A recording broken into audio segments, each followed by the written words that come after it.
kadang-kadang calon mertua ketika anak laki-lakinya mau menikah, ada yang tidak restu. Ada yang tidak restu di sini. Ada yang mengalami seperti itu? Ketika tidak restu, apa alasannya? Masuk akal alasannya ya Bu ya. Kalau calon menantu kita orang kafir, ya saya tidak restu karena agama kita berbeda, nggak apa-apa.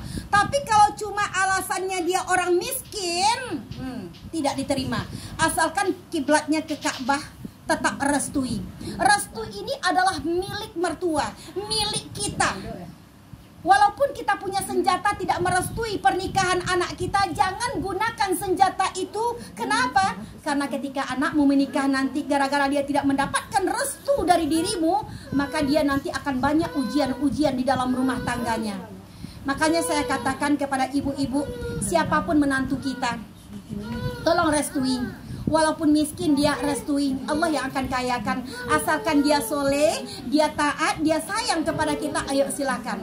Jadi jangan ada lagi mertua-mertua yang tidak merestui pernikahan anaknya.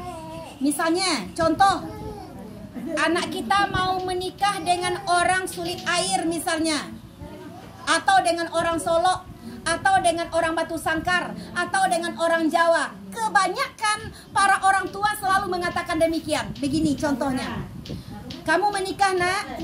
Iya. Orang mana? Istrimu nak? Orang Jawa, tak usah. Itu orang Jawa tuh orang tak beradab. Ini contoh. Atau sebaliknya, kita di Sumatera Barat saja banyak yang saling menjelek-jelekkan daerah.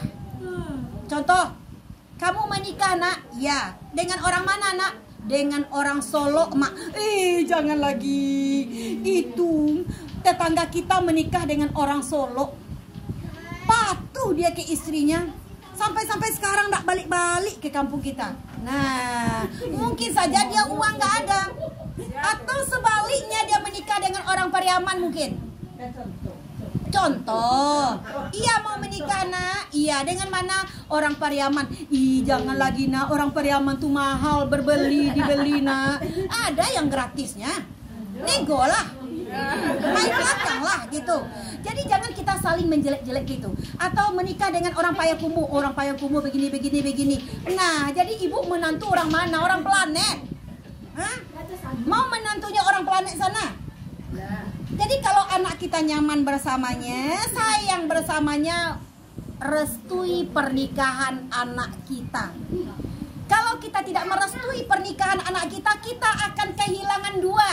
Kita akan kehilangan tiga. Apa kehilangan yang pertama? Kalau kita tidak restui pernikahan anak kita, kita akan kehilangan anak. Pasti anak kita memilih pasangannya. Pasti anak kita akan patuh kepada istrinya. Kemudian akan kehilangan menantu. Menantu itu takut ke rumah kita, mak tak restu. Dan yang ketiga akan kehilangan cucu. Tiga kehilangan kita. Ya udah restui aja gitu. Ini enggak usah milih-milih menantu, terlalu pilih dapat beko nenek.